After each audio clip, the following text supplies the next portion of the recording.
Hello, my name is Scott Tennant. This is my wife, Abby Tennant. We currently live next door to the well pad, and I personally believe that well pad's emitting emissions that is causing all the people to leave. If you have ever seen the waves on a tsunami, the first impactors usually get the worst. Well, there's a little ring outside that well pad, and every one of these families that you're going to talk to have all intersected that ring. And I believe that poison has caused all kinds of health issues with the children and the women. Now, that most of us guys are in and out. We go to work, we go away, we go to our jobs, and we come back. Well, they stay in that same house, in that same area, and raise our families, and we believe that they're being sick because the exposure is twice the amount of what we have. I think there's no doubt about it. To go one step further, I was raised in that hollow. 5 years in the Marine Corps was the only time I was out of that hollow. I have a house. We've been there for almost 30 years. We've raised our two oldest daughters there.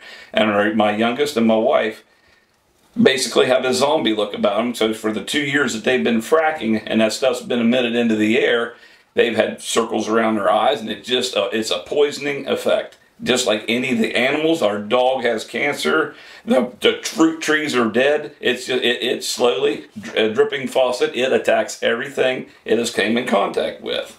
And it's hard not to see the white elephant that's in the field when it's the only thing there. I've lived there my entire life. Cows don't kill people. You know, people don't kill. We're all there. That community was there before they were there. Nobody's had a problem. Nobody's had health issues. But recently, everybody has had health issues. I'm sure my wife can explain more about that. Hi, I'm Abby.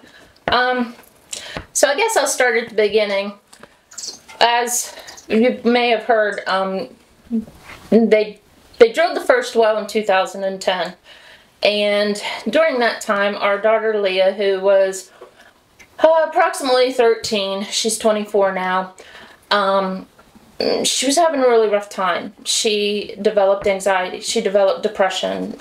She was cutting herself. She was very lethargic. You could not wake her up. She had back-to-back multiple UTIs. Shortness of breath. She was passing out. And this was when they had the one leg. And this is when, no, this is when they had the one well. The initial well, yeah, the initial well. And we didn't know what was going on. Trip after trip after trip to the pediatrician. We have a wonderful pediatrician, and she tried to figure it out. We were trying to help. The medication wasn't working because the diagnosis wasn't correct. Now, we did not put any of this together. She had finally gone to college, moved out. Things started to improve. She was doing much better. The anxiety went away, the depression went away, she's not lethargic anymore, she's doing wonderful, she's just a completely different person now. And then they fracked the 8 wells. 2019, 2020, yeah, they right started prepping in 2019, I believe they started fracking in 20.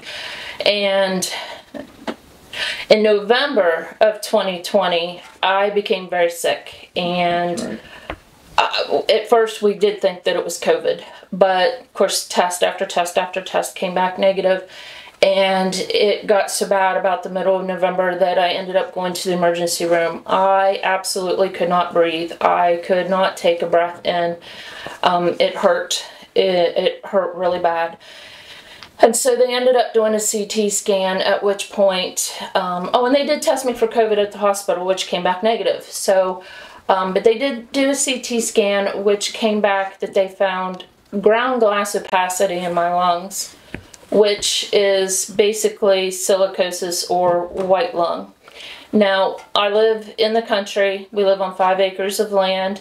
There's nothing around but trees and hills and creeks and streams and, you know, a few scattered neighbors here and there. So there was no exposure at all for ground glass opacity.